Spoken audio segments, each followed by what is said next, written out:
When Nmachi's wedding day arrives, she runs away from the altar.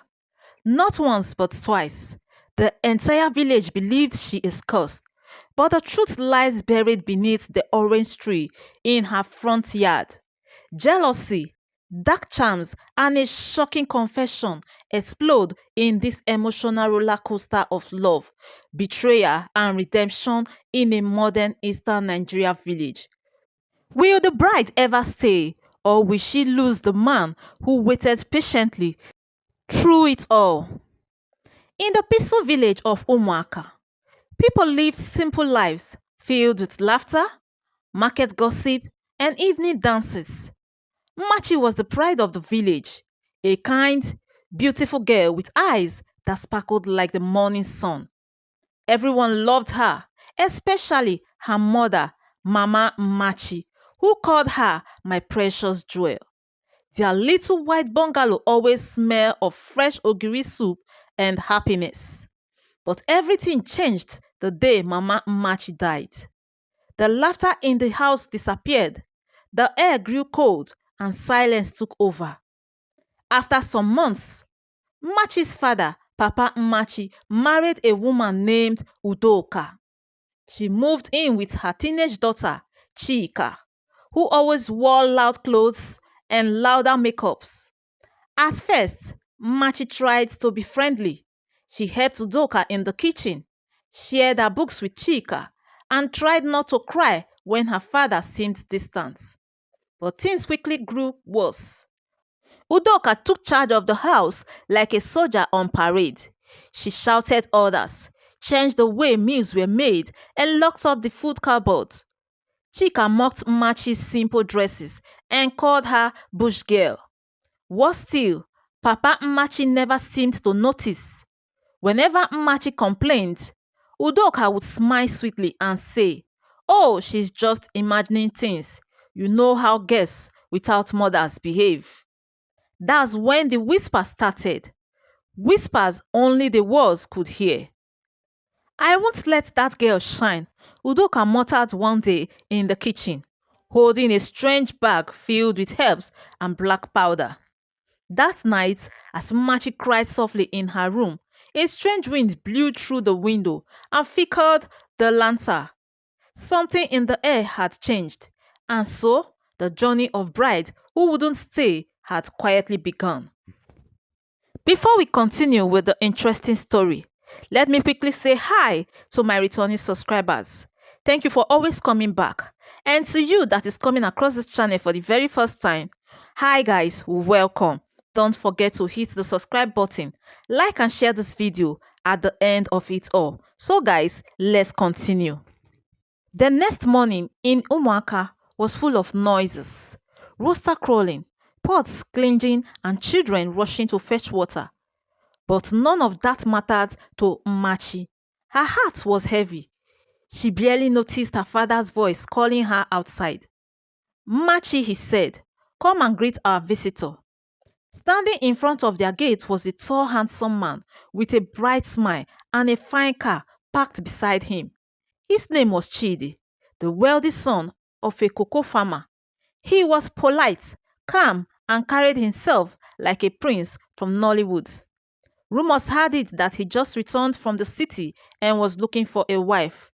Chidi's eyes landed on Nmachi, and something clicked. "Good morning," he said warmly, and for the first time in weeks, Nmachi smiled. That was the beginning. He returned the next day, and the day after that, he brought her books, fruits, and stories from the city. He didn't seem to care that her clothes were plain or that her stepmother frowned each time he came. Instead, Chidi always said, "You are special, Nmachi. I see it clearly." Udoka was boiling inside. Her daughter Chika painted her lips red and flipped her wig whenever Chidi passed, but he never even blinked in her direction. The more he loved Nmachi, the more jealous Udoka became. Late at night, she whispered to Chika, "Don't worry, my dear. If he won't see your beauty with his eyes, I will make him see with his heart. That girl won't stay long." And somewhere in the room, A small black charm under the bed began to pulse like it was alive. The entire village buzzed with excitement. Chidi was getting married, and not just to anyone, but to a quiet, gentle Nmachi. Women danced, children played with balloons, and the town square was filled with decoration. The market women even gave her free vegetables. "Ha, fine bride," they teased. But on the wedding morning, Nmachi stood in front of her mirror, shaking. She had her white lace dress on, her makeup done and gaily tied perfectly by Auntie Ego. But as the drums began to play and Chidi stood under the palm arch waiting, something strange happened. Her feet began to move, not forward but backward. She dropped her flowers. She turned around, and before anyone could stop her, she ran. People shouted, "Machi, come back!" Her father chased after her, confused and sweating. But Machi ran as if something inside her was pulling her away, like invisible hands yakking her soul. She didn't stop until she reached the village stream. There she sat in her dress, crying, "Why did I run? Why couldn't I say I do?" Back at the venue, Udoka was pretending to cry, holding Chika tightly. "Oh, this is shameful. This girl has brought disgrace to us." But deep inside her wrapper, hidden between cowries and kola nuts, was a charm, freshly made by the herbalist from the next village, and the magic had worked. Everyone expected Chidi to be angry. After all, his bride had just run away. The village men laughed behind their hands, and some women even called Machi the cursed one. But Chidi surprised them. He didn't shout, he didn't insult her. Instead, he came back to her house the next week with gifts and a calm voice. "Machi," he said, "I know something is wrong, but I still want to marry you." Machi looked at him through teary eyes. "I don't understand. What's happening to me?" Chidi smiled. "Then let's find out together." Papa Machi was touched. He tapped Chidi on his back and said, "You have the patience of Job. You are truly a good man." But Udoka stood at the corner, biting her lips so hard it almost bled. That night, she visited the herbalist again. "Stronger medicine," she said. "I want her to run like a mad goat if she ever sees a wedding dress again." Chidi began taking Machi on walks. They visit the stream, the market, even the village square where people had once laughed at her. Slowly, she felt stronger, but whenever they spoke about the wedding, her heart began to pound like talking drums. Was something inside her truly broken? Another wedding was planned. Chidi refused to give up. Maybe the first time was too fast, he told everyone. "This time, we will make it small, quiet, and peaceful." The day came, a simple event. Only close families and a few friends. Machi looked beautiful in her golden gown. Chidi waited under a palm tree with a shy smile. The priest held the Bible and cleared his throat. Papa Machi's eyes filled with hope. But again, it happened. Just before the vows, Machi's eyes widened. Her feet twitched. Her breathing changed. "No, not again," she whispered. Then she dropped her flower again and ran. This time, she didn't go far. She collapsed near a tree behind the church, crying and holding her chest. "Why can't I do it? Why?" The village exploded with gossip. "She's possessed. Maybe she married a spirit in her dream. Ha! This one has marine husband." Chidi found her. He didn't shout. He wrapped his coat around her and said softly, "We will try again. I believe you. I know this isn't your fault." But behind them, Udoka stood in the shadow, laughing softly. "Let's see how many weddings you will run from, useless girl." That night, after her second wedding escape, Machi cried herself to sleep. Her heart was heavy, her body tired. She didn't even know what to believe. anymore. Was she cursed? Was it something inside her? Why couldn't she marry the man she loved? As she slept, a soft wind blew through her window. A gentle voice called out, Nmachi, Nmachi, my daughter. She turned in her sleep and opened her eyes.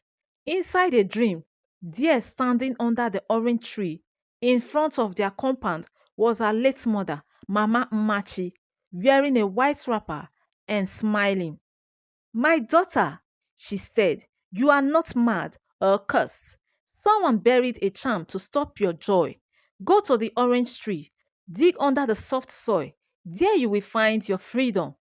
Machi tried to run to her mother, but the dream faded like smoke. She woke up gasping. The next morning, before anyone could see her, Machi rushed to the orange tree. She dug with her hand until her nails were black, and then she found it. A small black bag tied with red thread and full of strange powders and a human fingernails. The moment she touched it, she felt like a heavy sack had been lifted off her back. She stared at the charm, shaking. Suddenly, she heard footsteps behind her. It was Chika. What are you doing? Chika asked, eyes wide. Machi stood up and smiled. For the first time in months, she felt powerful. Taking my life back, she said. Chika ran back inside the house, panting. Mama, Mama, she found it. Machi found the charm. Udoka dropped the spoon she was using to stir soup. What did you say? She dug it up under the orange tree. Chika wailed. Udoka's eyes widened. She grabbed her head. No, no, no, no. The herbalist said nobody must see it, not even a lizard. She rushed out, only to see Machi sitting calmly on the veranda, sipping gari with granules and humming a song. Good morning, Udoka, Machi said sweetly. Udoka stared at her, heart pounding. Machi's eyes had changed. They were sharp, confident, unafraid. That night, Udoka couldn't sleep. Every sound made her jump. She started talking to herself. She knows. She saw it. I am finished. I am finished. Even Chika noticed something was wrong. Mama, what if the charm breaks? She asked. Udoka slapped her. Shut up. She doesn't know how to use it. But deep in her heart, she knew Machi had broken free. And that meant only one thing. Judgment was coming. A few weeks later, Chidi came again. He had never left. He brought Machi a new dress and knelt before her in front of the entire village. I don't care what has happened, he said. Let's try again. This time, I know you are ready. The village held its breath. Would she run away? The wedding was set for Saturday. This time, Machi wore a soft cream lace gown. Her hair was woven into a beautiful braided crown. She smiled with peace in her heart. As she walked down the aisle, the crowd gasped. She wasn't shaking. She wasn't sweating. She was glowing. Udoka sat at the back with Chika, fidgeting like a rat in a cage. Her eyes darted everywhere. Why is she not running? She whispered. She should be running. But Machi reached Chidi, held his hand, and said in a loud, clear voice, Yes, I do. Then something snapped. As soon as Machi finished her vows, Udoka let out a wild scream. No! Everyone turned. Udoka stood up, tearing at her blouse like someone chased by ghosts. She found it! She found it! The charm! She shouted. Udoka, what are you saying? The priest asked. I buried it. I buried it under the tree. She wasn't supposed to see it. Now my life is finished. Gasps spread through the crowd like wildfire. People whispered, Charm? So that's why Machi kept running away? Ha! What wickedness! Papa Machi stood shocked. Udoka, you did what? I didn't want her to marry him. I wanted Chidi for Chika, Udoka cried, falling to the ground. I was warned by the herbalist. He said if she ever touched it, I will lose everything. Suddenly, Udoka began to shake, her eyes rolling, foam at her mouth. Fire! They are burning me! Snakes! Ah! She screamed, crawling on the ground. Children ran. Old women clutched their chests. Udoka rolled in the dust, completely mad. The village knew her charm had returned to punish her. After the wedding, people gathered at the village square. Udoka had been taken away by her brother to be tied in the prayer room. Some said she now ate raw yam and spoke only in riddles. The village elders met. "We must do something," said Elder Obinna. "This kind of wickedness cannot go unspoken." Papa Nmachi cried openly. "I didn't know, I swear. I didn't know she hated Nmachi this much. I failed as a father." Chidi stood beside him and placed a hand on his shoulder. "Sir, your daughter is strong. She never gave up." Nmachi spoke calmly. "I only survived because of my mother's dream. Her love saved me from becoming a living ghost." Chika sat quietly, too ashamed to speak. The people of Umuaka decided to throw a celebration, not just for the wedding, but for justice. They danced, they ate, even the masquerade came out early and did a funny cartwheel that made children laugh. And as the music played, Machi and Chidi sat under the same orange tree, smiling, holding hands. Machi whispered, "Thank you for not giving up on me." Chidi smiled. "How could I? The bride who wouldn't stay has finally stayed with me." After the wedding, Machi and Chidi moved into a neat, freshly painted bungalow not far from her father's house. The walls were cream, the curtains blue, and the compound was swept clean every morning. Everyone who visited said the house smelled like peace. Machi felt like she was dreaming. She no longer had nightmares. She no longer woke up crying each morning. Chidi would bring her pap with akara and say, "Good morning, Mrs. Chidi." She would laugh and reply, "Good morning, Mr. Patience." They planted flowers in front of their house and even adopted a goat they named Mwama, who acted like a village guard, dog chasing visitors and chewing people's slippers. The villagers teased them, saying even their goat is in love. But not everything was perfect. Chika would pass by their house, eyes full of jealousy, chewing gum loudly and pretending not to look. She still couldn't believe Chidi chose Machi over her. One day she will fall. Chika mumbled to herself, "Let's see how long this sweet love will last." But Machi was no longer the scared girl who used to cry alone in her room. She had grown strong and she was not going to let anyone break her peace again. One sunny morning, a strange sight appeared at the village gate. A woman wearing torn clothes and muttering to herself walked barefoot into Umaka. It was Udoka. She had been missing for weeks. Some said she was taken to a shrine for cleansing. Others said she was locked in a church prayer camp. But now, here she was, back in the village, weak, dusty, and talking to the air.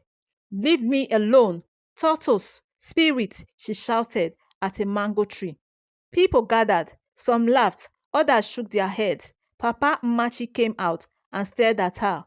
"My wife," he said sadly, "what have you done to yourself?"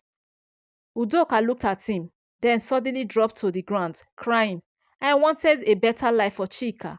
I didn't know the charm would turn back on me." The elders decided to forgive her, but warned her to stay away from charms forever. She was allowed to live in a small room behind her brother's house. She now spent her days talking to lizards and using broomstick as microphone to preach to birds. The mighty had fallen. With her mother disgraced and her dreams of marrying Chidi crushed, Chika became quiet. She stopped wearing her heavy makeup. She no longer walked with her nose in the air. One evening, she came to Machi's house with a bowl of soup. "I cooked it myself," she said shyly. I want to say sorry." Machi looked surprised but smiled. Thank you, that means a lot.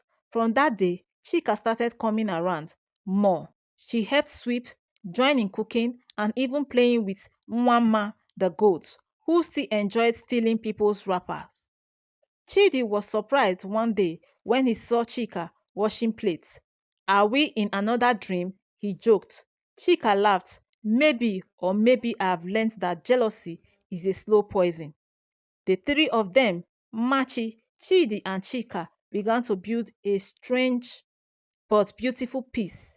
The past was still there, but they chose not to live in it. The village elders decided to host a big event that year, the Festival of Forgiveness.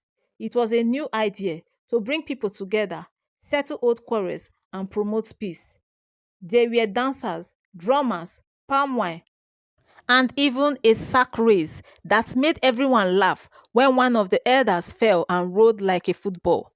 Chidi and Nmachi were chosen to lead the march with the village bell.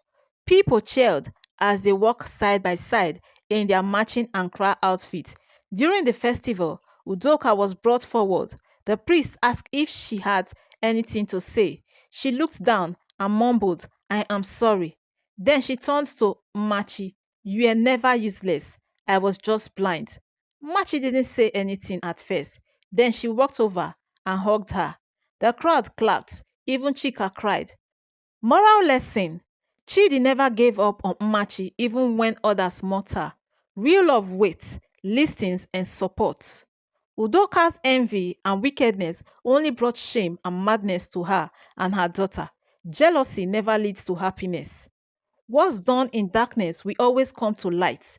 The charm Udoka buried was discovered and her evil was exposed. Even after death, Machi's mother protected her through a dream. A mother's love is strong even from the other side. Machi forgave Chika and Udoka, which brought peace to her home and her heart. Forgiveness is not weakness, it is freedom. No matter how many times Machi ran, her true destiny was still waiting for her. What is yours will always find its way to you. Black magic might work for a moment, but it will always backfire in the end. Manipulation is never the path in love or peace. Tell me what you think in the comment section. Thank you so my returning subscribers and everyone that have watched till the end. If you are new here, I say again, hi guys, welcome. Don't forget to hit on the subscribe button. Like and share this video to family and friends. So my returning subscribers, you are the real G of this channel. Thank you for watching Folktale with Chinelo.